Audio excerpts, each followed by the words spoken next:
আর এদের স্ত্রী ইমামে হাসানের পরও, ইমামে হুসাইনের পরও যারা সত্যের উপরে, হকের উপরে, ন্যায়ের উপরে যারা জীবন মর্যাদা প্রতিষ্ঠা করে গিয়েছিল।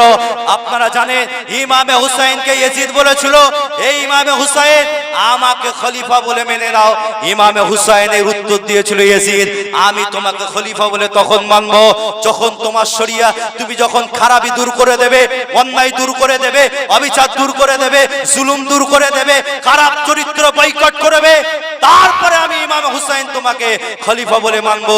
কিন্তু ইয়াজিদ বলেছিল, ইমামে হুসাইন আগে আমাকে খলিফা বলে মেনে নাও, তারপরে আমি আমার খারাপ চরিত্রগুলোকে পরিবর্তন করব। শুনে রেখে দাও মুসলমান, সেই সময় দাঁড়িয়ে দাঁড়িয়ে ইমামে হুসাইন আওয়াজ দিয়ে বলেছিল, ইয়াজিদ শুনে রেখে দাও, আমি যদি তোমার হাতে হাত দিই তাহলে মনে রেখে দেবে আমি জুলুমের পক্ষে চলে গেলাম। আমি যদি তোমাকে খলিফা বলে মেনে নিই, মনে রেখে দেবে আমি অন্যায়কে সাপোর্ট করে নিলাম।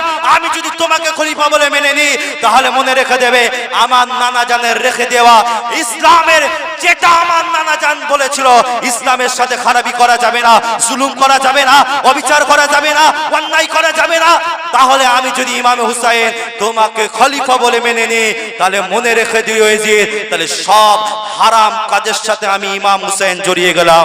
না, এটা কোনোদিন হতে পারে না। আমার রেখে নানা জানের রেখে দেওয়া সুন্দর ইসলামকে আমি ইমাম হুসাইন কলিমা মুক্ত করতে পারি নাই। আমার আবু বকর সিদ্দিক হুজুরে রেখে যাওয়া ইসলামকে আমি কোনোদিন কালিমা লিপ্ত করতে পারি নাই। আমার আব্বাজান আলী কারিমুল্লাহ ওয়াজহুর ইসলাম রেখে যাওয়া ইসলামকে কোনোদিন কালিমা লিপ্ত করতে পারি নাই। আমি ইমাম হুসাইন শরীর থেকে মাথাটা আলাদা করতে পারি, সর কাটা সকতে গে লেকিন সর ঝুকা নেই सकते। আমি ইমাম হুসাইন আমার শরীর থেকে মাথাটা আলাদা করে দেব, কিন্তু আমি ইমাম হুসাইন অন্যায়ের কাছে মাথা নত করব না। नारे तकबीर, नारे तकबीर। जनाब हजरत मौलाना पीरजादा हम्मम हुसैन अल बुखारी साहेब, नारे तकबीर, नारे रिसालत, विशिष्ट इस्लामी जिद्दादी सिलसिला हकपुरपुरा दरबार शरीफ, नारे तकबीर। আমার কথা বুঝতে পারছেন তো ভাইজান? আমরা ইয়েজিদি মুসলমান না হুসাইন? একটু হাত তুলে দেখান তো দেখি কারা কারা ইয়েজিদি মুসলমান।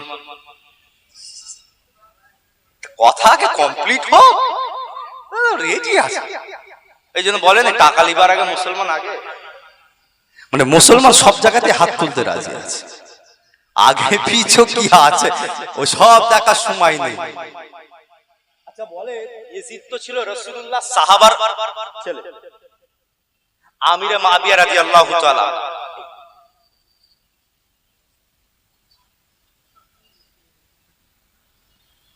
আমিরে মুআবিয়া রাদিয়াল্লাহু তাআলা আনহু ছিল তো নাকি? কি হলো কথা বলছেন, অসুবিধা হচ্ছে? কিছু ব্যাপার আছে নাকি বল, সমস্যা অসুবিধা হচ্ছে নাকি? হ্যাঁ আমি তো জানি ওই জন্য আমি ওইরকম ভাই বলছি। ভাইজান মনে রেখে দেন।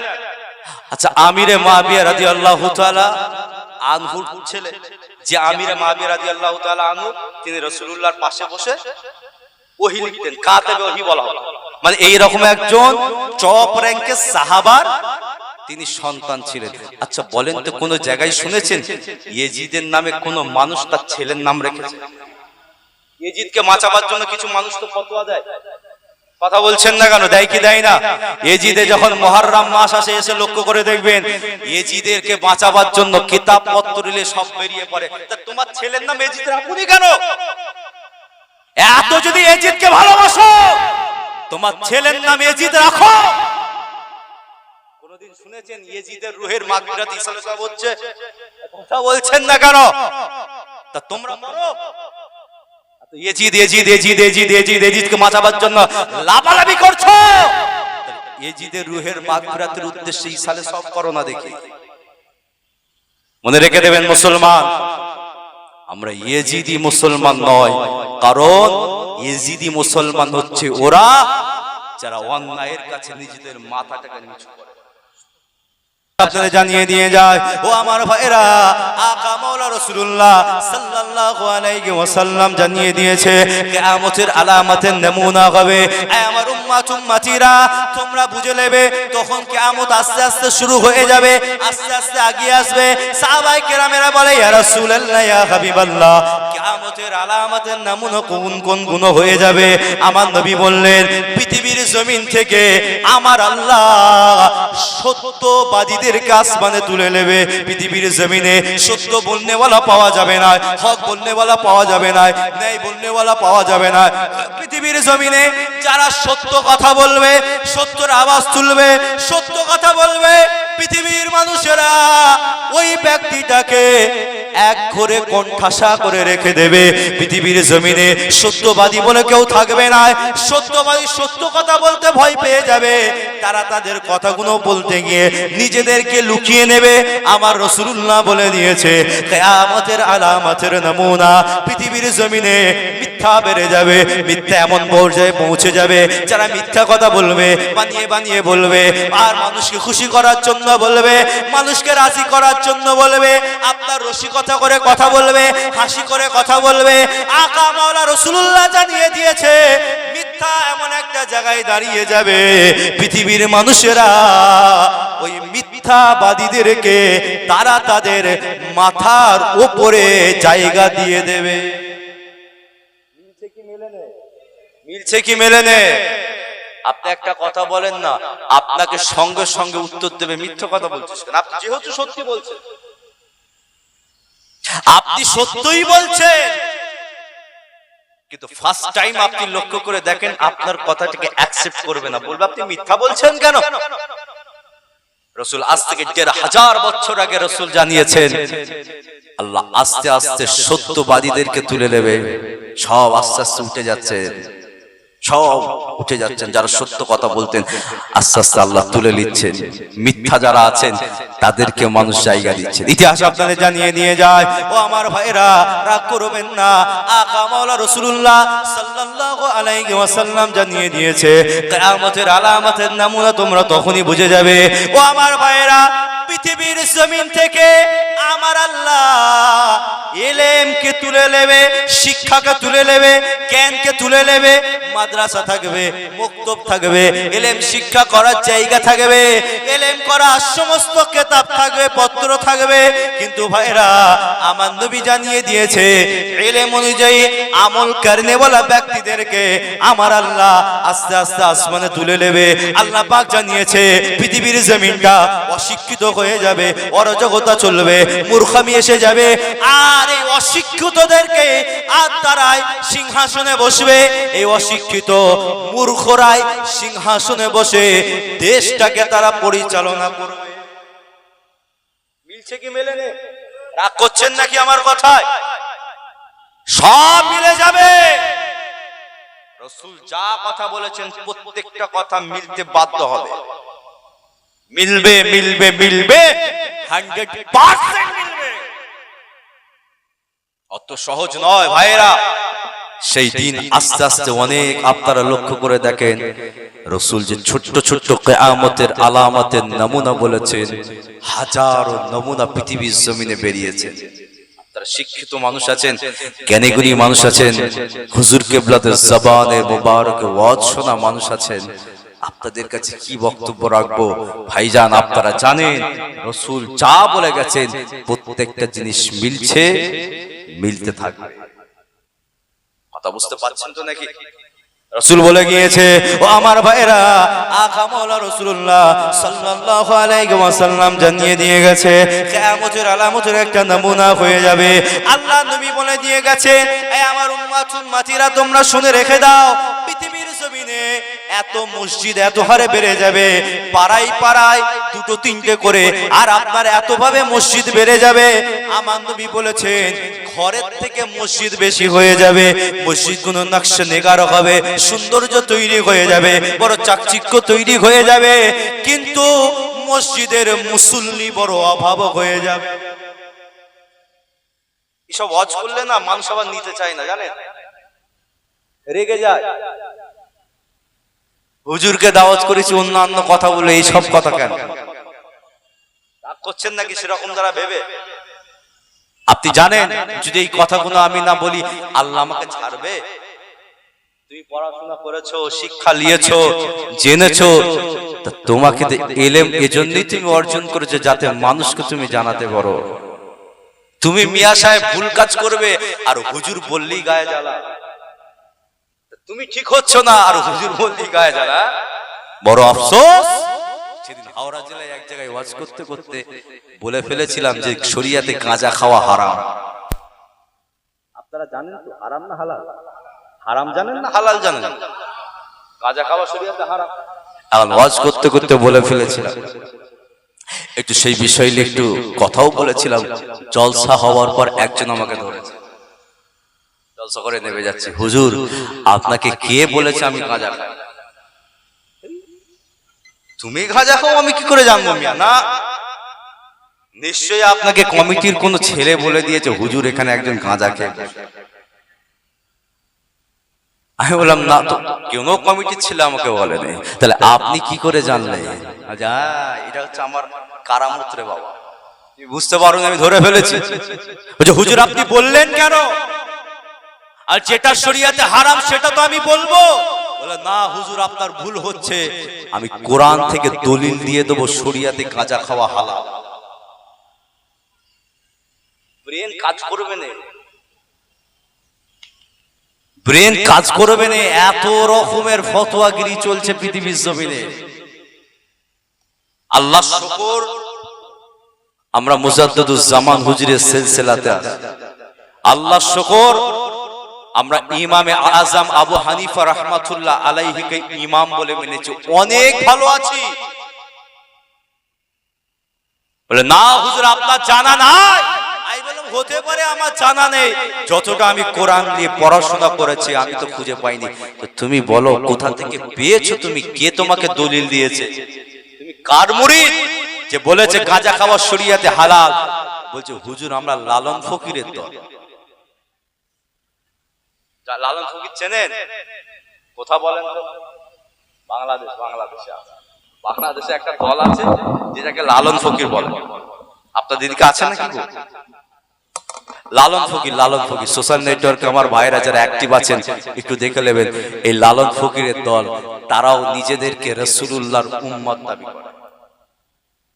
আপনি জানেন তাদের একটা জলসা হয়, বলা হয় উরুস, দুদিন তিন দিন করে হয়। তো উরুস মানে জলসা মানে সেখানে হয় গজল হবে, নাই নাত খানি হবে, নাই তেলাওয়াতে কোরআন হবে, নাই বক্তব্য হবে শরিয়াতের, না যেটা হয় ওয়াজ মাহফিলে। আপনি অবাক হয়ে যাবেন, সেখানে গাঁজার মেলা বসে, 3 দিন ধরে গাঁজার উরুস হয়, গাঁজা গাঁজা খাওয়া। আফসোস, আফসোস, তাদেরকে যখন প্রশ্ন করা হচ্ছে, হ্যাঁ উরুস মানে তো জলসা হয়, বক্তব্য হয়, আলোচনা হয়, শরিয়াতের কথা বলা হয়, তো তোমরা গাঁজা খাচ্ছ কেন? রিপোর্টার যখন প্রশ্ন করছেন, সেই রিপোর্টারকে উত্তর দিয়ে বলছেন, শোনো এই যত আমরা গাঁজা টানি তত আমাদের গুনাহগুলো মাফ হয়ে যায়। কোথা বাঁচবেন? বাঁচা বড় মুশকিল। সে তাদের একটা গেট আছে, গেট দরজা করা আছে, সেই দরজার মাথায় লেখা আছে বাবে জান্নাত। এই উঠছেন কেন? কি হলো? উঠাউঠি করলে কিন্তু আমার অসুবিধা হবে। এসেছেন চুপ করে বসে থাকতে হবে, যদি লেগে থাকে চলে যাবেন, অসুবিধা, বাধা নেই। সেই তার একটা গেট আছে, গেটে লেখা আছে বাবে জান্নাত, মানে জান্নাতের দরজা। আপনি যখনই দরজাটা খুলে ভেতরে ঢুকছেন, মানে কোথায় যাচ্ছেন? জান্নাতে যাচ্ছেন। ওটা হচ্ছে ওদের আকীদা, লিখে রেখে দিয়েছে বাবে জান্নাত। আর আপনি যখন ঢুকছেন এমন জান্নাত, দরজা খুলে দেখছে ধোঁয়া ছাড়া মানুষ দেখা যায়,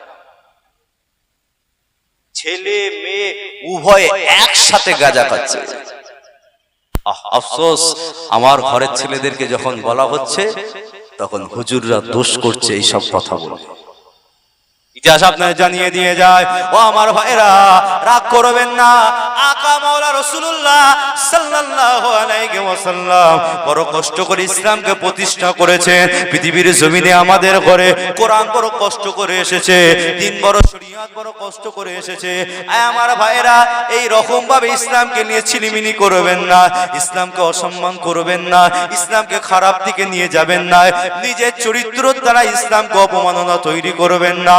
আমার ভাইজানেরা, আকা মাওলা রাসূলুল্লাহ সাল্লাল্লাহু আলাইহি ওয়াসাল্লাম জানিয়ে দিয়েছেন কিয়ামতের আলামতের একটা নমুনা হয়ে যাবে। পৃথিবীর জমিনে মদ পান করনেওয়ালা বেড়ে যাবে, সুদ খানেওয়ালা বেড়ে যাবে, ঘুষ খানেওয়ালা বেড়ে যাবে, জিনা করনেওয়ালা বেড়ে যাবে। আর রাসূলুল্লাহ জানিয়ে দিয়েছে কিয়ামতের আলামতের একটা নমুনা হয়ে যাবে, পৃথিবীর জমিনে টিকিট কাটা বেড়ে যাবে। বুঝতে পারছেন তো নাকি? টিকিট কাটা, ট্রেনের টিকিট, প্লেনের টিকিট, কিসের টিকিট? লটারির টিকিট। এই তো রমজান শরীফ চলে গেল, জানেন কিছু হাইব্রিড মুসলমান আছে রোজা রেখেও টিকিট কাটতে। আফসোস, এগুলো বলে বোঝানো যায় না ঘরের ছেলেদেরকে, কারণ এদের অন্তরে আল্লাহ এমন ভাবে মোহর মেরে রেখেছে। আমার তো মনে হয় যদি জিবরিল আলামিনকে আল্লাহ পাঠায় যাওকে হেদায়েত করে, আমার তো মনে হয় পরিবর্তন হবে। কারণ যেভাবে ওয়াজ নসিহত বার বক্তব্য চলছে, হাজারো বার তারা কানে শুনছে।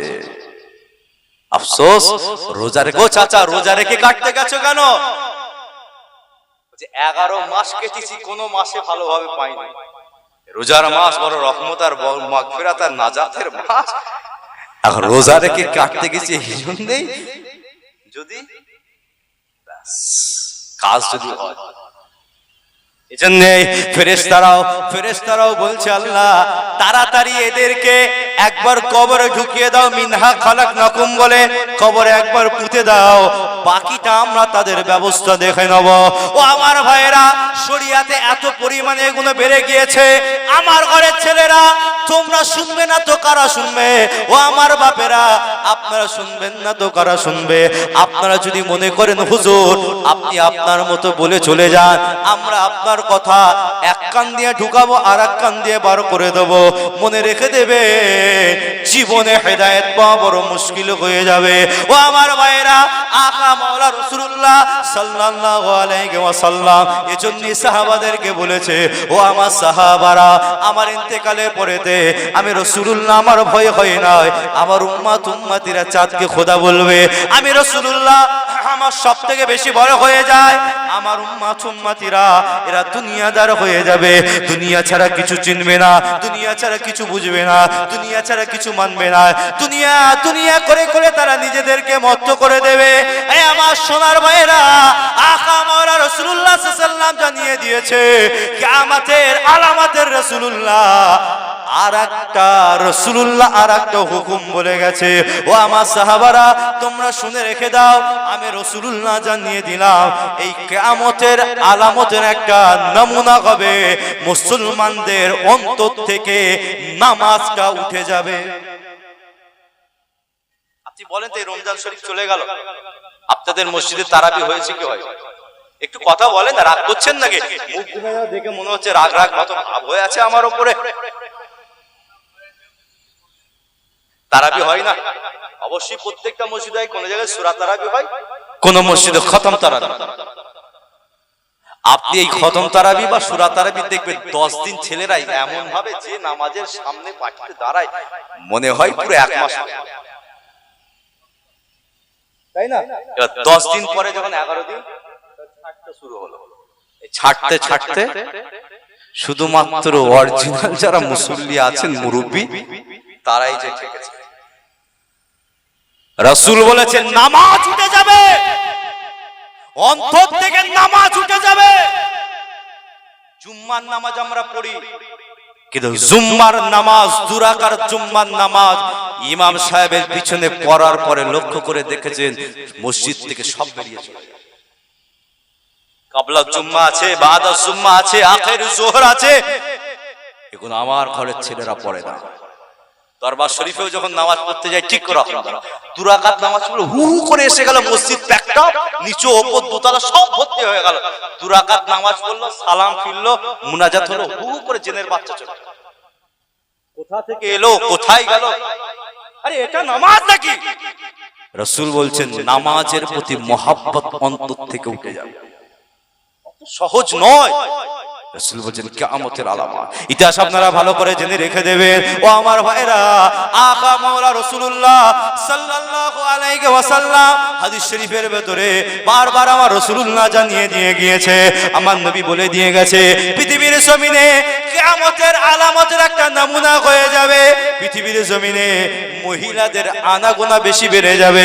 আমার নবী জানিয়ে দিয়েছে, আপনি একটু হসপিটালে গিয়ে খবর নেন, আল্লাহ পাক যদি কারোর ঘরে একটা পুত্র সন্তান জন্মগ্রহণ দেয়, তো বাকি 5টা করে আমার আল্লাহ কন্যা সন্তান জন্মগ্রহণ দেয়। ও আমার ভাইয়েরা, আমার নবী এটাও বলেছেন যে ঘরেতে একটা, দুটো, তিনটে যদি মেয়ে সন্তান ভূমিষ্ঠ হয়ে যায়, আমার আল্লাহ ওই ঘরটাকে জান্নাতি ঘর বানিয়ে দেয়। যখন জাহিলিয়াতের যুগে যখন মানুষেরা মহিলাদেরকে পুঁতে দিত, তখন রাসূল এসে সেটাকে বন্ধ করেছে। জাহিলিয়াতের যুগে যখন জেন্দা জেন্দা মেয়েদেরকে মেরে দিত, বাচ্চা হলেই মেরে দিত, রাসূল এসে সেটাকে বন্ধ করলেন। আবার নবী বলে গেলেন কিয়ামতের আলামতের নমুনা যে মহিলাদের আনাগোনা বাড়বে, হাজারো বেড়ে যাচ্ছে। রাসূল জানিয়ে দিয়ে গেছে, ও আমার ভাইরা, আকা মাওলা রাসূলুল্লাহ সাল্লাল্লাহু আলাইহি ওয়াসাল্লাম বলে দিয়ে গেছে মহিলাদের আনাগোনা বেড়ে যাবে। আমার নবী জানিয়ে দিয়ে গেছে এই মহিলারা আর পৃথিবীর জমিনে তারা রাজত্ব করবে। মহিলাদের কথায় ছেলেরা ওঠা বসা করবে, মহিলাদের কথায় ছেলেরা পরিচালনা হয়ে যাবে। আমার নবী জানিয়ে দিয়ে গেছে কিয়ামতের আলামতের একটা নমুনা হয়ে যাবে, একটা পুরুষ ব্যক্তি 50 থেকে 55টা মহিলার দায়িত্ব গ্রহণ করতে হবে। এই কথা বললাম, কথা বললাম, কথা বলেন না। 50 থেকে 55টা মেয়ের দায়িত্ব একটা পুরুষকে নিতে হবে। একটাতেই তো পাগলা হয়ে যাচ্ছে, যখন ইচ্ছা ঝাঁটা নাকি, আমি শুদ্ধ ভাষায় মানে এই মানে বাঙালি ভাষায় বলছি, যখন ইচ্ছা লাঠি নিয়ে তাড়াচ্ছে। গন্ডগোল করবি তো ঘর থেকে বার কর, আমার ঘর আবার আমাকেই বার কর, হচ্ছে কি হয় না? রাসূল বলছেন কিয়ামতের আলামতের নমুনা একটাকে নিয়ে ব্রেন হ্যাং হয়ে যাচ্ছে। নবী বলছেন 50 থেকে 55টা মহিলার দায়িত্ব একটা পুরুষকে নিতে হবে। কি হবে গো? রাসূল সেটাও বলে দিয়ে গেছে যে প্রত্যেকটা পুরুষ ব্যক্তি মহিলাদের ভয়ে গাছের মাথায় উঠে বসে। হাসির কথা নয়, এগুলোকে উপলব্ধি করতে চেষ্টা করুন, এগুলোকে বোঝেন। কিয়ামতের আলামত মানে কিয়ামত কতটা আস্তে আস্তে এগিয়ে আসছে এটা বুঝতে হবে। 50 থেকে 55টা রাসূল বলছেন ছেলেদের, আপনার ছেলেদের আশা পৃথিবীর জমিনে কমে যাবে, ছেলে প্রোটেকশন হওয়া কমে যাবে, মহিলা বেড়ে যাবে। আমার নবী জানিয়ে দিয়ে গেছে, ও আমার ভাইরা, আকা মাওলা রাসূলুল্লাহ সাল্লাল্লাহু আলাইহি ওয়াসাল্লাম জানিয়ে দিয়ে গেছে কিয়ামতের আলামতের নমুনা হয়ে যাবে মহিলারা আর আপনার নিজের স্বামীকে ছেড়ে দিয়ে পর পুরুষকে তারা খুশি করতে থাকবে। আমার নবী জানিয়ে দিয়ে গেছে মহিলারা নিজেদের আর আপনার রূপ, নিজেদের নকশা, নিজেদের আপনার নিজেদের রূপটাকে পর পুরুষকে দেখাতে থাকবে, পর পুরুষকে রাজি করতে থাকবে, পর পুরুষকে আর আপনার খুশি করতে থাকবে। আকা মাওলা রাসূলুল্লাহ বলে গিয়েছেন আত-তাইয়ুসু লা ইয়াদখুলুল জান্নাত, তাইয়ুস জীবনে কোনোদিন জান্নাতে যেতে পারবে না। সাহাবারা প্রশ্ন করলো, ইয়া রাসূলুল্লাহ তাইয়ুস হলো কারা, কাদেরকে আপনি তাইয়ুস বলছেন? আমার নবী বললেন ওই সমস্ত মহিলারা হলো তাইয়ুস যারা নিজেদের স্বামীকে ছেড়ে দিয়ে অন্য পুরুষকে যারা খুশি করতে চায়, তাদেরকে রাজি করতে চায়, তাদেরকে নিজেদের শরীর দেখাতে চায়, তাদেরকে নিজেদের যৌবন দেখাতে চায়, তাদেরকে নিজেদের আর আপনার রূপ রূপার নকশাকে দেখাতে চায়। এ আমার মায়েরা বোনেরা মনে রেখে দাও, আমার নবী জানিয়ে দিয়ে গেছে আত-তাইয়ুসুলা ইয়াদখুলুল জান্নাত, জান্নাত তো দূরের কথা, তাইয়ুসরা কোনোদিন জান্নাতের চৌখাট সুগন্ধি পর্যন্ত পাবে না। আমার নবী জানিয়ে দিয়ে গেছে। একটু আপনি ভালো করে বুঝে নেন, পৃথিবীর জমিনে আমার নবী যেটা বলে গেছেন সেটা বেড়ে গিয়েছে। আপনি একটু লক্ষ্য করে দেখেন, পৃথিবীর জমিনে সব থেকে পরকীয়াটা হাজারো হাজারো হাজারো পরিমাণ বেড়ে গিয়েছে। অবাক যখনই আমরা এই কথাগুলো বলবো, ওই হুজুরকে কেন দাওয়াত করেছিস রে? কথা বুঝতে পারছেন তো ভাই? রাগ করবেন না প্লিজ, আমার উপরে রাগ করে কোনো লাভ নেই। রাগ করতে হলে আল্লাহ এবং রাসূলের উপরে, তারা বলেছেন সেটা আমরা বলছি। এই জন্যই জানিয়ে দিয়ে যায় আকা মাওলা রাসূলুল্লাহ সাল্লাল্লাহু আলাইহি ওয়াসাল্লামের চোখ দিয়ে কারণেই পানি বেরিয়েছে। আমার উম্মতিরা যেহেতু আমার আল্লাহ আমার নবীকে সবকিছু জানিয়ে দিয়ে গেছে, ও আমার ভাইয়েরা, এই কারণে সাহাবায়ে কেরামেরা নবীকে সব সময় খুশি করতে চেয়েছে। নবী খুশি তো আমার আল্লাহ খুশি। সাহাবায়ে কেরামেরা আমার রাসূলুল্লাহকে কি রকম ভাবে তারা রাজি করেছে। আমার নবী যখন এক এক করে কিয়ামতের কথা বলে, আমার নবী যখন আলামতে কিয়ামতের কথা বলে, সাহাবায়ে কেরামেরা আমার নবীকে বলে ইয়া রাসূলুল্লাহ, ইয়া হাবিবাল্লাহ, এই কিয়ামতে আলামতের সময়ে বা অথবা ফিতনার সময়ে কেমন করে নিজেদেরকে সংরক্ষণ করে রাখবো। আমার নবী জানিয়ে দিয়েছে, এই আমার সাহাবারা, যদি তোমাদের ঘরে যদি কোনো ধারালো তলোয়ার থাকে, যদি কোনো তোমাদের ঘরে ধারালো যদি ছোরা থাকে, ওই ছোরাটাকে ঘর থেকে পার করে নিয়ে তোমরা জঙ্গলে চলে যাবে, অথবা পাথর এলাকায় চলে যাবে, অথবা পাহাড়ি এলাকায় চলে যাবে। সাহাবারা বলে কেন ইয়া রাসূলুল্লাহ, কি করব? বলল হো আয় আমার সাহাবারা, ওই পাহাড়ি এলাকায় অথবা জঙ্গলে গিয়ে আর ওই আপনার তলোয়ারটাকে অথবা ছুরিটাকে পাথরের আঘাত করে করে, ইটে আঘাত করে করে, গাছে আঘাত করে করে ওই ধারালোটাকে যেন তোমরা ভূতা করে দাও। সাহাবারা বলে ইয়া রাসূলুল্লাহ, কেন এই কথাটা বলছে? ধারালো তলোয়ার তো প্রয়োজন হয়ে যায়।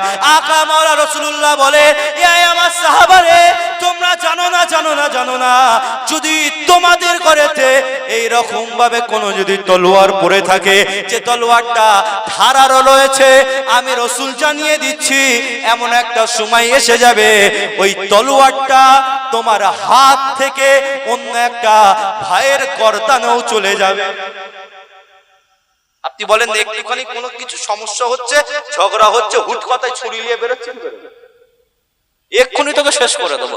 রাসূল ভয়, কারণ নবী বলে দিয়ে গেছে আল মুসলিমু মান সালামাল মুসলিমুনা মিন লিসানি ওয়া ইয়াদিহি। মিশকাত শরীফের হাদিস এসেছে, আমার নবী জানিয়ে দিয়েছে একজন মুসলমান ততক্ষণ পর্যন্ত মুসলমান নয় যার হাতের দ্বারায়, যার ব্যবহারের দ্বারায়, যার চরিত্রের দ্বারায়, যার ওঠা বসার দ্বারায়, যার খাওয়া দাওয়ার দ্বারায়, যার বলা খাওয়ার দ্বারায় অপর একটা মুসলমান ভাই আরামে এবং শান্তিতে থাকবে না। এ আমার ভাইয়েরা, এই হাদিসটা যদি পৃথিবীর জমিনে উম্মতে মুহাম্মাদির উপরে ফেলে দেওয়া হয়, দেখা যাবে আমার হাত দিয়ে আমার ভাই কষ্টে আছে, আমার কথা দিয়ে আমার ভাই অসুখী আছে, আমার ব্যবহারে আমার ভাইয়ের চোখে পানি, আমার ব্যবহারে আমার ভাই অখুশি আছে, ওয়ারাজি রয়েছে, দুঃখিত রয়েছে, আর আপনার তার চোখে পানি পার করা হয়েছে। আমার নবী বলে গিয়েছে, এ আমার সাহাবারা, তোমরা ততক্ষণ পর্যন্ত ইমানদার মুসলমান নও যতক্ষণ না পর্যন্ত তোমার হাত থেকে একজন মুসলমান আরামে জিন্দেগি গুজার করবে। কথা শুনছেন তো? পিছন দিকে আওয়াজ পরিষ্কার যাচ্ছে তো? যদি এই হাদিসটা ফেলা হয়, বলেন যে আমি আমার উপরে ফেলি, একটা মুসলমান পাওয়া বড় রিস্ক হয়ে যাবে। এজন্য আমার নবী জানিয়ে দিয়ে গেছে, এ আমার সাহাবারা, আমি রাসূলুল্লাহ জানিয়ে দিয়ে গেলাম কিয়ামতের আলামতের একটা নমুনা হয়ে যাবে। পৃথিবীর জমিনে যাদের বাপ আর মা হায়াতে থাকবে, তাদের সাথে সুন্দর ব্যবহার করবে, সৎ ব্যবহার করবে, ভালো ব্যবহার করবে, সম্মান দিতে থাকবে, রুতবা আর বাপ মাকে ইজ্জত আর সম্মান দিতে থাকবে। এ আমার সাহাবারা, আমি রাসূলুল্লাহ জানিয়ে দিয়ে গেলাম কিয়ামতের আলামতের একটা নমুনা হয়ে যাবে। পৃথিবীর জমিনে আমি রাসূলুল্লাহ, আমার কিছু উম্মতি থাকবে যারা তাদের বাপ আর মায়ের সাথে সব থেকে অশ্লীল ব্যবহার করবে। মনে হচ্ছে একটু কঠিন হয়ে যাবে, সাবজেক্টটা চেঞ্জ করে দেবো, একটু চেঞ্জ করে দেবো।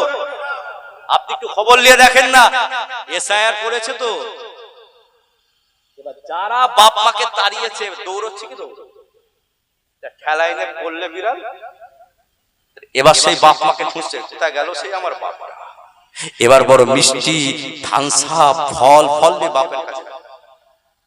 সেই সময় তো বাপকে তাড়িয়েছিলে, মাকে তাড়িয়েছিলে, কষ্ট দিয়েছিলে, চোখ দিয়ে পানি দিয়ে বার করেছিলে। মনে রেখে দাও মুসলমান, এটা আমার নবীর কোনদিনের আদর্শ নয় যে একটা ছেলে নিজের বাপ আর মায়ের চোখ দিয়ে পানি বার করবে। তোমার বাপ্পা ভুল করছে, তুমি ছেলে, তুমি তাকে শায়েস্তা করতে পারো না, শাস্তি দিতে পারো না, তার বিরুদ্ধে খারাপ কথা বলতে পারো না, এটা আমার আল্লাহ নিষেধ করেছে। বাপ্পা ভুল করলে আল্লাহ তাকে শাস্তি দেবে। তুমি ভুল করেছো, বাপ্পা তোমায় শাস্তি দেবে, কিন্তু বাপ্পা ভুল করলে আল্লাহ তাকে শাস্তি দেবে। আপনি ঘুরে দেখেন, পয়সা আছে, টাকা আছে, অর্থ আছে, বাপ্পাকে ঘর থেকে বার করে দিয়েছেন, বৃদ্ধাশ্রমে পাঠিয়ে দিয়েছেন, বাপ্পার সাথে সম্পর্ক আলাদা করে দিয়েছেন, বাপ্পাকে আলাদা ঘরে দিয়ে দিয়েছে, বাপ্পাকে আর আপনার সব আলাদা করে দিয়েছে। আমার নবী জানিয়ে দিয়ে গেছে, ও আমার ভাইরা, আকা মাওলানা রাসূলুল্লাহ সাল্লাল্লাহু আলাইহি ওয়াসাল্লাম বলে গেছে, কিয়ামতের আলামতের একটা নমুনা হয়ে যাবে। লক্ষ্য করে দেখা যাবে পৃথিবীর জমিনে হঠাৎ হঠাৎ করে মানুষেরা মারা যাবে। সেই মারার কোনো মৃত্যুর কোনো রকমের কোনো ব্যাপার থাকবে না, কোনো রোগ থাকবে না, কিছুই থাকবে না। এই কথা বলছে আমার সাথে, এই একসাথে বসে গল্প করলাম, চা খেলাম, খাওয়া দাওয়া করলাম, আত্মীয় করলাম, ফোনে কথা বললাম। আমার নবী বললেন, কিয়ামতের আলামতের একটা নমুনা হলো হঠাৎ হঠাৎ করে আর আপনার ব্যক্তিদের মৃত্যু এসে যাবে। ও আমার ভাইরা, সমাজে লক্ষ্য করে দেখেন এইরকম মওত হচ্ছে কি হয় নাই। আকা মাওলানা রাসূলুল্লাহ জানিয়েছে, কিয়ামতের আলামতের হাজারো নমুনা হবে, ছোট ছোট নমুনা অনেক বেরিয়ে গিয়েছে। আমার নবী বলে দিয়েছেন, কিয়ামতের আলামতের একটা বড় নমুনা হবে, তাব্বাতুল আরদ বার হবে। সাহাবারা বলল, ইয়া রাসূলুল্লাহ, তাব্বাতুল আরদটা কি? ওই সময় আমার নবী বলল, তাব্বাতুল আরদ হলো মাটির ভেতর থেকে পশু বেরোবে, আর সেই পশুটা মানুষের মতো কথা বলবে। এটাকে বলা হয় কিয়ামতের আলামতের বড় একটা আলামত। অনেক আলামত আছে, আমি সব বলতে চাইছি না, হাজারো আলামত আছে। তাব্বাতুল, আপনি যাবেন দেখবেন হঠাৎ করে একটা পশু বেরিয়ে মাটি থেকে আপনার সামনে বেরোবে, গিয়ে মানুষের ভাষায় কথা বলবে। নবী বলছেন, কিয়ামতের আলামতের বড় নমুনা। ভাই বাবাজি, সে সময় আস্তে আস্তে অনেক গড়িয়ে গড়িয়ে আসছে। আল্লাহ আমাদেরকে হেফাজত করেন, রাসূলের সুন্নাত আদর্শ আখলাকের উপরে চলার তৌফিক দান করেন। বলেন সকলে আল্লাহুম্মা আমিন, বলেন সকলে আল্লাহুম্মা আমিন। একবার মুহাব্বতে একটু দরুদ শরীফ, আল্লাহুম্মা সাল্লি আলা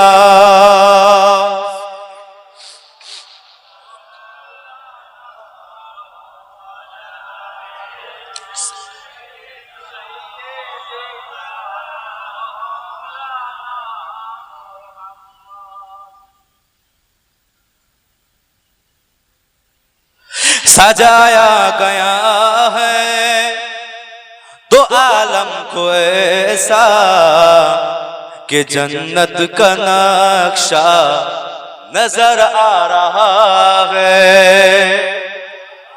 আরেকটু মহব্বতে হলো না? আরেকটু জোরে হলো না? আরেকটু ইমানে আওয়াজ দিয়ে হোক সুবহানাল্লাহ, নারে তাকবীর। सजाया गया है दो आलम को ऐसा कि जन्नत का नक्शा नजर आ रहा है। सजाया गया है दो आलम को ऐसा कि जन्नत का नक्शा नजर आ रहा है। वो देखो जहां में नबी आ रहा है, वो देखो जहां में नबी आ रहा है कि सजदे में काबा नजर आ रहा है।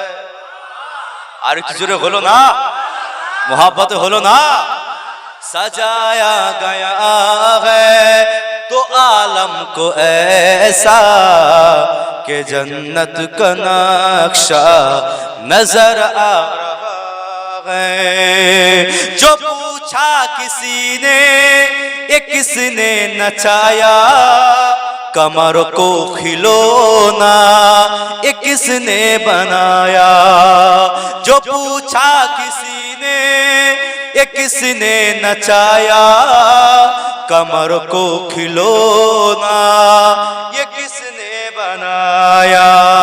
तो बोली हलीमा ये देखो जमाना, तो बोली हलीमा ये देखो जमाना, के झूले पे आका नजर आ रहा है।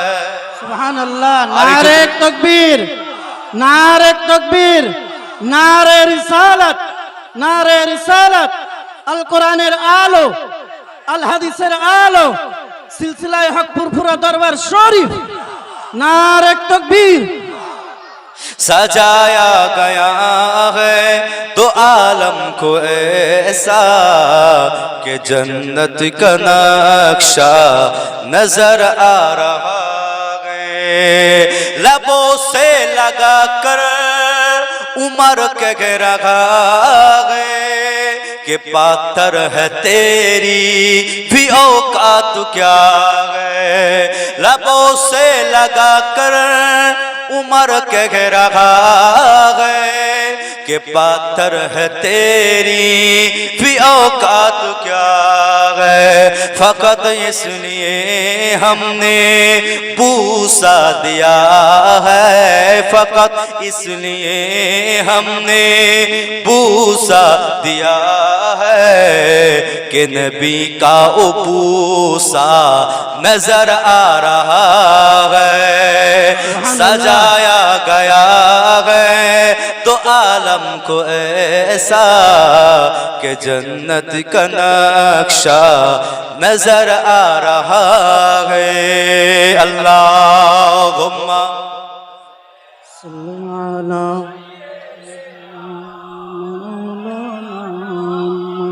माशाअल्लाह। और एक आवाज दियो अला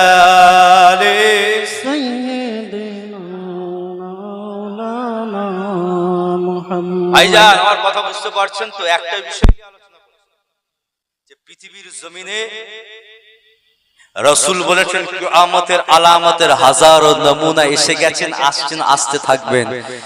কিন্তু রাসূলুল্লাহকে যদি আমরা খুশি করতে পারি তো ইনশাআল্লাহ আল্লাহ পাক এই সমস্ত কিয়ামতের আলামাতের নমুনা থেকে আল্লাহ আমাদেরকে হেফাজত।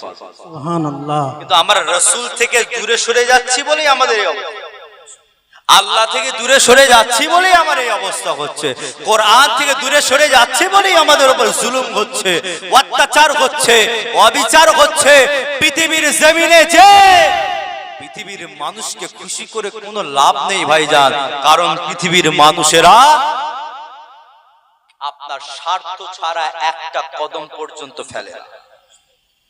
আপনার স্বার্থ যতক্ষণ আছে আপনার সাথে আছে, আপনার পাশে আছে, আপনার সামনে আছে, আপনার পিছনে আছে, আপনার হায় হা আছে, আপনার নাই না আছে। যেহেতু স্বার্থ আছে, স্বার্থ যতক্ষণ আছে, পৃথিবীর মানুষকে যদি বলেন আপনার বাথরুম পর্যন্ত পরিষ্কার করুন, কথা বুঝতে পারছেন তো নাকি? পৃথিবীর মানুষকে যদি বলে যে আপনার পায়ের তলাটা চাট, স্বার্থ যদি থাকে আপনার পায়ের তলাটা পর্যন্ত চেটে পরিষ্কার করে দেবে। কিন্তু যদি স্বার্থ শেষ হয়ে যায়, ওই পৃথিবীর মানুষদের একটা সেকেন্ড দেরি হবে না আপনার পাটাকে কাটতে। পৃথিবীর মানুষকে খুশি করে কোনো লাভ হবে না। এজন্য আমার আল্লাহ কোরআন শরীফের ভেতরে সূরা আবাসার ভেতরে আমার আল্লাহ জানিয়ে দিল, ইয়াউমা ইয়াফিরুল মারউ মিন আখিহি ওয়া উম্মিহি ওয়া আবিহি ওয়া সাহিবাতিহি ওয়া বানি। ও দুনিয়ার ভাইরা, আকা মাওলানা রাসূলুল্লাহ সাল্লাল্লাহু আলাইহি ওয়াসাল্লাম জানিয়ে দিলেন, আমার আল্লাহ আমার নবীকে জানিয়ে দিল, এ আমার নবী রে, আপনি আপনার উম্মতিকে শুনিয়ে দেন, তারা যাদেরকে খুশি করতে চাইছে, যাদেরকে রাজি করতে চাইছে, যাদেরকে আনন্দ দিতে চাইছে, আমি আল্লাহ জানিয়ে দিলাম সেদিন তাদের পাশে কেউ থাকবে না, না তার বাপকে পাবে, না তার মাকে পাবে, না তার ছেলেকে পাবে, না তার বিবিকে পাবে, না তার বাচ্চাকে পাবে, না তার মেয়েকে পাবে, না তার সন্তানকে পাবে। সেদিন কাউকে পাবে না, না তার বন্ধু বান্ধবকে পাবে, না আত্মীয়কে পাবে, না নেতাকে পাবে, না পার্টিকে পাবে, না দলকে পাবে, না আপনার পুলিশকে পাবে। পৃথিবীর জমিনে যাদের সাথে সম্পর্ক রেখে দিয়েছো মুসলমান, যাদের জন্য নিজেদের ভাই ভাই অশান্তি করেছো, যাদের জন্য নিজেদের ভাই ভাই মারামারি করেছো, যাদেরকে খুশি করার জন্য গরিবের জায়গা জমি সম্পত্তি লুট করেছো, যাদেরকে খুশি করার জন্য পৃথিবীর জমিনে অরাজকতা তৈরি করেছো, মনে রেখে দিও মুসলমান, আমার আল্লাহ জানিয়ে দিয়েছে সেই দিনেতে তোমার পাশে তুমি কাউকে পাবে না। সেই কিয়ামতের ময়দানে, হাসরের ময়দানে, মাহশরের ময়দানে তোমার পাশে তুমি কাউকে পাবে না। না তোমার বাপকে পাবে, না তোমার মাকে পাবে, না তোমার ছেলেকে পাবে, না তোমার বিবিকে পাবে, না তোমার স্ত্রীকে পাবে, না তোমার ভাইকে পাবে, না তোমার বন্ধুকে পাবে, না তোমার পার্টি পাবে, না তোমার দল পাবে, না তোমার নেতা পাবে, না তোমার নেত্রী পাবে, না তোমার পুলিশ পাবে। কাউকে তুমি সেইখানে পাবে না। সেদিন কেউ তোমারও হবে না। সবাই তোমার কাছ থেকে পালিয়ে যাবে, সবাই তোমার কাছ থেকে সরে যাবে। কেউ সেদিন তোমার পাশে হবে না, কেউ সেদিন তোমার সাথে হবে না। আমার রাসূলুল্লাহ জানিয়ে দিয়েছে সেই কিয়ামতের ময়দানে আল্লাহ পাক মাথার উপরে সূর্যটা করে দেবে। সে সূর্যের 12টা মুখ হয়ে যাবে। এই 12টা মুখ থেকে এত তীব্র রোদ দেওয়া হবে কিয়ামতের ময়দানে কিছু কিছু মানুষের মাথার ঘিনুগুনো গলে যাবে। কারণ নাক দিয়ে বেরোবে, কারোর কান দিয়ে বেরোবে, কারোর মুখ দিয়ে। আর কিয়ামতের ময়দানে থোকা থোকা হয়ে পড়ে যাবে। আকা মাওলা রাসূলুল্লাহ জানিয়ে দিয়েছে সেই কিয়ামতের ময়দানে কিছু কিছু মানুষের শরীরে এতটা ঘাম হয়ে যাবে যে ঘাম কোনো আর আপনার জমিন থেকে জমতে জমতে কারোর পেট পর্যন্ত হয়ে যাবে, কারোর বুক পর্যন্ত হয়ে যাবে। আকা মাওলা রাসূলুল্লাহ জানিয়ে দিয়েছে সেই কিয়ামতের ময়দানে কিছু কিছু মানুষের আর আপনার পানি পানি করে জিভটা টানতে শুরু করে দেবে। এমন ভাবে জিভটা টানবে, এই জিভটা বড় হতে হতে কারোর বুক পর্যন্ত হবে, কারোর পেট পর্যন্ত হবে, আর কারোর কিয়ামতের ময়দানের মাটিতে লুটিত হয়ে থাকবে। আকা মাওলা রাসূলুল্লাহ জানিয়ে দিয়েছে ওই কিয়ামতের ময়দানে কেউ তোমার পাশে থাকবে না, কেউ তোমার সামনে থাকবে না, কেউ তোমার পাশে থাকবে না। যদি কিয়ামতের ময়দানে তোমার সামনে যদি কাউকে পেতে চাও, তোমার পাশে যদি কাউকে পেতে চাও, একমাত্র আল্লাহ আর আমি রাসূলুল্লাহ তোমাদের সঙ্গী হয়ে যাব।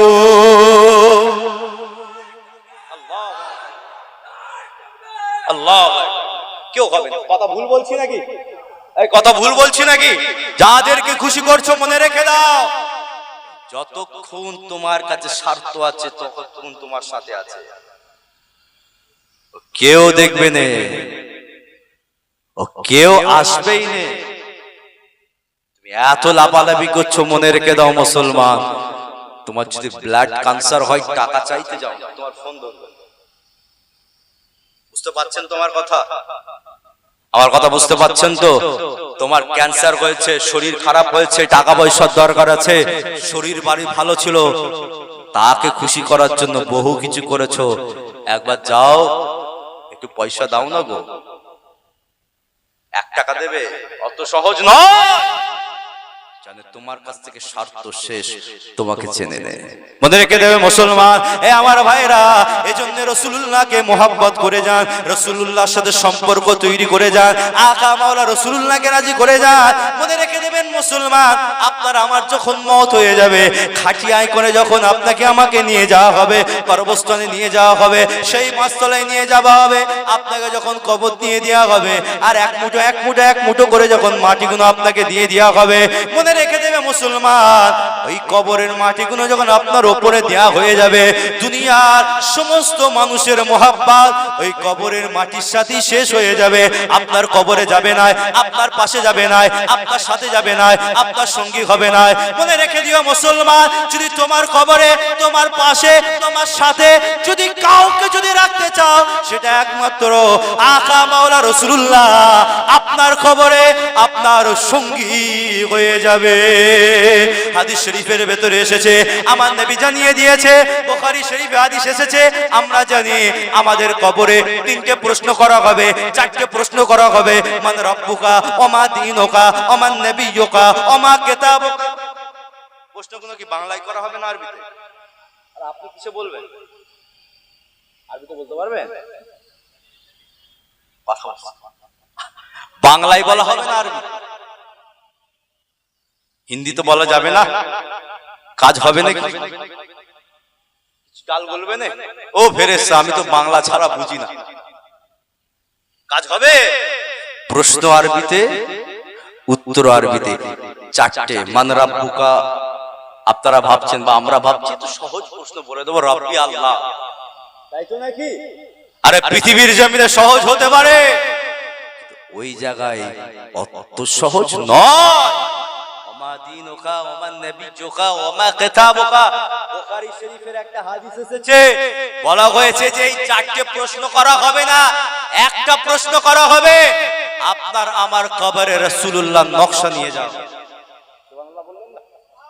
আদম থেকে নিয়ে ঈসা পর্যন্ত প্রত্যেকটা আম্বিয়া আলাইহিমুস সালামের উম্মতের কবরে কোন নবীর নকশা নিয়ে যাওয়া হবে না, ছবি নিয়ে যাওয়া হবে না, আর আপনার চিত্র বলে একটা অঙ্কন করে নিয়ে যাওয়া হবে না। একমাত্র আকা মাওলা রাসূলুল্লাহ উম্মতের কবরে রাসূলুল্লাহ নকশা নিয়ে যাওয়া হবে। জিজ্ঞাসা করা হবে, বলো এনাকে চেনো কি চেনো না? যদি পা ছেটে মারা যায় উত্তর দিতে পারবো না। পৃথিবীর জমিনে মানুষের গোলামতি করে যদি মারা যায় উত্তর দেওয়া মুশকিল আছে। যদি মানুষকে খুশি করার জন্য মারা যায় ও জীবনে উত্তর দেওয়া যাবে না। বলবো লা আদরি লা আদরি লা আদরি লা আদরি, জানি না, বলতে পারবো না, বলতে পারবো না। কিন্তু মনে রেখে দিও মুসলমান ও আমার ভাইয়েরা, আকা মাওলা রাসূলুল্লাহ সাল্লাল্লাহু আলাইহি ওয়াসাল্লামের মুহাব্বত আর ভালোবাসা ঈমানের উপরে, ইতকানের উপরে যদি আমাদের মওতটা নসিব হয়ে যায়, ইনশাআল্লাহ আমার আল্লাহ আমাদের জবান দিয়ে বলিয়ে দেবে, হ্যাঁ জানা মুহাম্মাদুর রাসূলুল্লাহ সাল্লাল্লাহু আলাইহি ওয়াসাল্লাম, উনি অন্য কেউ নয়, উনি হলেন আমাদের রাসূলুল্লাহ। আর একটু জোরে হলো না, আর একটু জোরে হলো না। নারে দিবে যখন উত্তরটা আমাদের দেয়া হয়ে যাবে, আমার আল্লাহ ফেরেশতাদেরকে বলবে, এ আমার ফেরেশতা যা তার কবরে চলে যা, আবার সুহু মিনাল জান্নাতে ওয়া আলবসুহু মিনাল জান্নাতে ওয়া আবদহু লাহু বাবুম মিনাল জান্নাহ। এ আমার ফেরেশতা, আমার বান্দা উত্তরটা সঠিক দিয়ে দিয়েছে, হাকিকাত উত্তর বলে দিয়েছে, সত্য উত্তর বলে দিয়েছে। এ আমার বান্দা যা জান্নাতে চলে যা, আবার সুহু মিনাল জান্নাতে, জান্নাত থেকে একটা বিছানা নিয়ে আয়, আমার বান্দার কবরে জান্নাতি বিছানা বিছিয়ে দে। ওয়ালবসুহু মিনাল জান্নাতে, যে জান্নাত থেকে একটা জামা নিয়ে আয়, এই জামাটা জান্নাতি জামাটা আমার বান্দার শরীরে পরিয়ে দে। আর আবদহু লাহু বাবুম মিনাল জান্নাত, আয় আমার ফেরেশতা জান্নাত থেকে আর কবর পর্যন্ত একটা খিড়কি দরওয়াজা খুলে দাও। আমার বান্দাটা উত্তরটা সঠিক দিয়েছে, সত্য দিয়েছে, হাকিকাত উত্তর দিয়েছে, আমি আল্লাহ খুশি হয়ে গিয়ে ওর কবরটা জান্নাত বানিয়ে দিলাম। আল্লাহু আকবার, আল্লাহু আকবার। কথা বুঝতে পারছেন তো নাকি? আপনি যদি দলদাস হয়ে মারা যান, পৃথিবীর মানুষকে রাজি করতে গিয়ে মারা যান, আর পৃথিবীর নেতার জন্য যদি মারা যান, না কোন লাভ নেই। নেতা যদি হতে হয় তো নেতা রাসূলুল্লাহর মতো তৈরি হওয়ার চেষ্টা করো। যিনি যারা টোটাল মদিনাকে পরিচালনা করেছেন, রাসূলুল্লাহর রাষ্ট্রনীতিটাকে নিয়ে পড়ো, বুঝতে পারবে যে রাসূলুল্লাহ কিভাবে ইসলামকে প্রতিষ্ঠা করে মদিনাকে পরিচালনা করেছিলেন, নেতৃত্ব দিয়েছিলেন। আবু বকর সিদ্দিক হুজুরের জীবনী হিস্ট্রিগুলোকে পড়ো, দেখতে পাবে আবু বকর সিদ্দিক হুজুর কিভাবে মদিনাকে পরিচালনা করেছিলেন। ওমরে ফারুকের নেতৃত্বটাকে পড়ো, দেখতে পাবে ওমরে ফারুক রাদিয়াল্লাহু তাআলা আনহু তিনি তার জীবদ্দশায় কিভাবে তিনি তার জীবদ্দশায় মদিনাকে পরিচালনা করেছিলেন। ওসমানে গনির হিস্ট্রি পড়ো, হায়দারে আলীর হিস্ট্রি পড়ো, আর এদের স্ত্রী ইমামে হাসানের পড়ো, ইমামে হুসাইনের পড়ো, যারা সত্যের উপরে, হকের উপরে, ন্যায়ের উপরে যারা জীবন মর্যাদা প্রতিষ্ঠা করে গিয়েছিল। আপনারা জানেন ইমামে হুসাইনকে ইয়াজিদ বলেছিল, এই ইমামে হুসাইন আমাকে খলিফা বলে মেনে নাও। ইমামে হুসাইনের উত্তর দিয়েছিল ইয়াজিদ, আমি তোমাকে খলিফা বলে তখন মানবো যখন তোমার শরিয়া তুমি যখন খারাপি দূর করে দেবে, অন্যায় দূর করে দেবে, অবিচার দূর করে দেবে, জুলুম দূর করে দেবে, খারাপ চরিত্র বয়কট করবে, তারপরে আমি ইমামে হুসাইন হুসাইন তোমাকে খলিফা বলে মানবো। কিন্তু ইয়াজিদ বলেছিল, এই ইমামে হুসাইন আগে আমাকে খলিফা বলে মেনে নাও, তারপরে আমি আমার খারাপ চরিত্রগুলোকে পরিবর্তন করব। শুনে রেখে দাও মুসলমান, সেই সময় দাঁড়িয়ে দাঁড়িয়ে ইমামে হুসাইন আওয়াজ দিয়ে বলেছিল, ইয়াজিদ শুনে রেখে দাও, আমি যদি তোমার হাতে হাত দিই তাহলে মনে রেখে দেবে আমি জুলুমের পক্ষে চলে গেলাম। আমি যদি তোমাকে খলিফা বলে মেনে নিই, মনে রেখে দেবে আমি অন্যায়কে সাপোর্ট করে নিলাম। আমি যদি তোমাকে খলিফা বলে মেনে নিই, তাহলে মনে রেখে দেবে আমার নানা জানের রেখে দেওয়া ইসলামের, যেটা আমার নানা জান বলেছিল, ইসলামের সাথে খারাপি করা যাবে না, জুলুম করা যাবে না, অবিচার করা যাবে না, অন্যায় করা যাবে না। তাহলে আমি যদি ইমামে হুসাইন তোমাকে খলিফা বলে মেনে নিই, তাহলে মনে রেখে দিও যে তাহলে সব হারাম কাজের সাথে আমি ইমাম হুসাইন জড়িয়ে গেলাম। না, এটা কোনোদিন হতে পারে না। আমার রেখে নানা জানের রেখে দেওয়া সুন্দর ইসলামকে আমি ইমাম হুসাইন কলিমা লুপ্ত করতে পারি নাই। আমার আবু বকর সিদ্দিক হুজুরে রেখে যাওয়া ইসলামকে আমি কোনোদিন কালিমা লিপ্ত করতে পারি নাই। আমার আব্বা জান আলী কারিমুল্লাহ ওয়াজহুর ইসলাম রেখে যাওয়া ইসলামকে কোনোদিন কালিমা লিপ্ত করতে পারি নাই। আমি ইমাম হুসাইন শরীর থেকে মাথাটা আলাদা করতে পারি, সর কাটা সকতে গে লেকিন সর ঝুকা নেই सकते। আমি ইমাম হুসাইন আমার শরীর থেকে মাথাটা আলাদা করে দেব, কিন্তু আমি ইমাম হুসাইন অন্যায়ের কাছে মাথা নত করব না। नारे तकबीर, नारे तकबीर। जनाब हजरत मौलाना पीरजादा हम्मम हुसैन अल बुखारी साहेब, नारे तकबीर, नारे रिसालत। विशिष्ट इस्लामी जिद्दादी सिलसिला हकपुरपुरा दरबार शरीफ, नारे तकबीर। আমার কথা বুঝতে পারছেন তো ভাইজান? আমরা ইয়েজিদি মুসলমান না হুসাইন? একটু হাত তুলে দেখান তো দেখি কারা কারা ইয়েজিদি মুসলমান। কথা আগে কমপ্লিট হোক, রেডি আছে। এই জন্য বলেন টাকা লিবার আগে মুসলমান আগে, মানে মুসলমান সব জায়গাতে হাত তুলতে রাজি আছে, আগে পিছু কি আছে ও সব দেখার সময় নেই। আচ্ছা বলে, ইয়াজিদ তো ছিল রাসূলুল্লাহ সাহাবার ছেলে, আমিরে মুআবিয়া রাদিয়াল্লাহু তাআলা।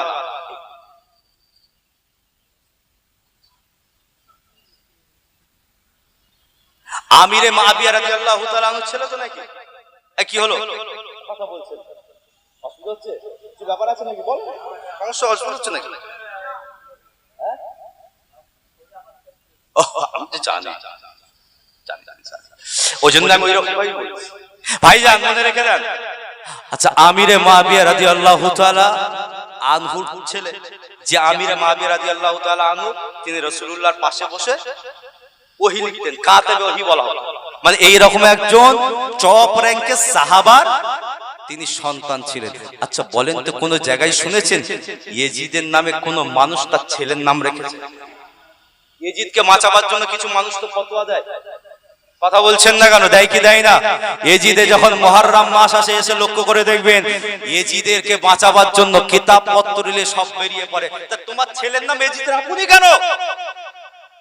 এত যদি ইয়াজিদকে ভালোবাসো, তোমার ছেলের নাম ইয়াজিদ রাখো।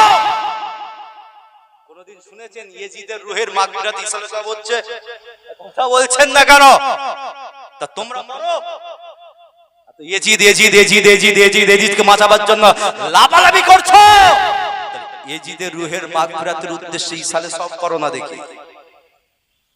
মনে রেখে দেবেন মুসলমান, আমরা ইয়াজিদি মুসলমান নয়, কারণ ইয়াজিদি মুসলমান হচ্ছে ওরা যারা অন্যায়ের কাছে নিজেদের মাথাটাকে নিচু করে। ইয়াজিদি মুসলমান হচ্ছে সৌদি আরবের বাদশা, ইয়াজিদি মুসলমান হচ্ছে দুবাইয়ের বাদশা, ইয়াজিদি মুসলমান হচ্ছে কাতারের বাদশা, ইয়াজিদি মুসলমান হচ্ছে কুয়েতের বাদশা, ইয়াজিদি মুসলমান হচ্ছে বাহরাইনের বাদশা, ইয়াজিদি মুসলমান হচ্ছে মিশরের বাদশা। কারণ তারা এজন্যই ইয়াজিদি মুসলমান, তাদের সামনে প্যালেস্টাইনের বুকের বাচ্চা বাচ্চা শিশুদেরকে যখন বম্বিং করা হচ্ছে, বাচ্চা বাচ্চা শিশুদেরকে যখন আর আপনার বোম মারা হচ্ছে, গুলি মারা হচ্ছে, বাচ্চা বাচ্চা শিশুদেরকে যখন শহীদ করা হচ্ছে, তখন ইয়েজিদ মার্কা, এই সৌদির বাদশারা ইয়েজিদ মার্কা, আর আপনার জুবাইর বাদশারা ইয়েজিদ মার্কা, প্যালেস্তাইন আপনার কাতারের বাদশারা ইয়েজিদ মার্কা, কুয়েতের বাদশারা ইয়েজিদ মার্কা, বাহরাইনের বাদশারা ইয়েজিদ মার্কা, মিশরের বাদশারা, তারা সবাই চুপ করে বসেছিল। কেউ একবারও কথা বলে না যে না এটা জুলুম করা হচ্ছে, জুলুম করা হচ্ছে, অন্যায় করা হচ্ছে, অবিচার করা হচ্ছে, বাচ্চা বাচ্চা শিশুদেরকে মারা যাবে না, আমরা এর বিরুদ্ধে প্রোটেস্ট করছে না। ওরা ছিল ইয়েজিদ মার্কা মুসলমান, সেই কারণে তারা অন্যায় দেখেও চুপ করেছিল, অন্যায় দেখেও চুপ করেছিল। এই অন্যায়ের প্রতিবাদ করার জন্য ইরান থেকে একজন দাঁড়িয়েছিল, তিনি হলেন খামেনি। তাদের সাথে আমাদের মতবিরোধ আলাদা হতে পারে, মত আলাদা হতে পারে, কিন্তু ইয়ামান থেকে আপনার ইরান থেকে খামেনি, যিনি অন্যায়কে লক্ষ্য করে নাই, অন্যায়কে মেনে নেয় নাই, জুলুমকে মেনে নেয় নাই, ইসলামকে মেনে নেয় নাই, বাচ্চা বাচ্চা শিশুদেরকে যখন মারা হয়েছিল, এই একমাত্র ইরান থেকে খামেনি নেতৃত্ব দিয়ে ইসরায়েলের বিপক্ষে দাঁড়িয়েছিল, আমেরিকার বিপক্ষে দাঁড়িয়েছিল। মনে রেখে দিয়ে মুসলমান, যদি নেতা দেখতে হয় তো তাদের মতো দেখো, যারা নেতৃত্ব দাও, লিডারগিরি করো, মনে রেখে দাও নেতা তো তারা হয় যাদের নেতৃত্বের ভেতরে গরিবরা ভালোবাসা থাকবে, নেতৃত্বের ভেতরে গরিবরা আরামে আরামে থাকবে, নেতৃত্বের ভেতরে মাথা তুলে বেঁচে থাকবে, সমাজের সমস্ত মানুষেরা মাথা তুলে বাঁচবে, আয়েশ আরামে বাঁচবে। কিন্তু এখনকার নেতারা এরা চেটে পেটে মুড়ে খেয়ে নিচ্ছে। মনে রেখে দাও মুসলমান, যদি নেতা দেখতে হয় ইয়েমানের দেখে দেখো, ইহুদিদেরকে দেখো, আর যদি নেতা দেখতে হয় হিজবুল্লাহদের দিকে লক্ষ্য করে দেখো, যারা সব সময় অন্যায়ের বিপক্ষে দাঁড়িয়েছিল, জুলুমের বিপক্ষে দাঁড়িয়েছিল। আর প্যালেস্তাইনের বুকের বাচ্চা বাচ্চা শিশুদেরকে যখন মারা হচ্ছিল, তাদের বিপক্ষে দাঁড়িয়েছিল। আর এই সৌদির বাদশারা, কাতারের বাদশারা, কুয়েতের বাদশারা, বাহরাইনের বাদশারা, জর্ডানের বাদশারা, মিশরের বাদশারা, যারা ইয়েজিদি মার্কা মুসলমান, তারা তাদের নেতৃত্বকে বাঁচাবার জন্য, শিয়ারকে বাঁচাবার জন্য, গদিকে বাঁচাবার জন্য, আভিজাত্যকে বাঁচাবার জন্য সৌদির বাদশাহ মক্কার ইমামদেরকে বলেছিল, এ মক্কার ইমামেরা তোমরা প্যালেস্তাইনের জন্য হাত তুলে দোয়া চাও। মদিনার ইমামদেরকে বলেছিল, এ মদিনার ইমামেরা তোমরা প্যালেস্তাইনের বুকের বাচ্চাদের জন্য জুম্মার দিনে হাত তুলে দোয়া চাও। আর এইদিকে ওই সৌদির বাদশারা তারা নিজেদের চেয়ারকে ঠিক রাখার জন্য তারা ইসরায়েল এবং আর আপনার আমেরিকার সাথে গোপনে গোপনে মিটিং করেছে, যাতে আমাদের চেয়ার ঠিক থাকে, যাতে আমাদের লেবাস ঠিক থাকে, যাতে আমাদের নেতৃত্ব ঠিক থাকে, যাতে আমাদের আইন ঠিক থাকে। মনে রেখে দাও, তোমরাই হচ্ছে সব থেকে বড় মুসলমানদের মুনাফিক মার্কা। কথা ভুল বললাম নাকি? ও মাশাআল্লাহ, মাশাআল্লাহ, কথা ভুল বললাম? আমার কথা বুঝতে পারছেন তো নাকি? ইরানের সাথে আমাদের আকীদাগত মতভেদ আছে, 100% মতভেদ আছে। তাদের আকীদা আমাদের আকীদা আলাদা, কিন্তু মনে রেখে দেন, ইরান যে জুলুমের পাশে দাঁড়িয়েছে ওটাকে আমরা ঠিক না বেঠিক? কিছু কিছু লোক বলে হুজুররা আবার ইরানকে সাপোর্ট করছে কেন? তা ইরানকে সাপোর্ট করবো নাকি সৌদিকে সাপোর্ট করবো? আপনারা যদি সৌদি আরবের অরিজিনাল হিস্টোরি যদি আপনারা জানেন, সৌদি আরবে যেতে আপনাদের ঘৃণা তৈরি হয়ে যাবে। মাশাআল্লাহ, আমার ভাইজান হুজুর কেবলা আসছেন, আলোচনা আর এখানে বাড়াবো না। একবার সকল উঠে দাঁড়ান, তাকবীর দেন, নারে তাকবীর, নারে তাকবীর।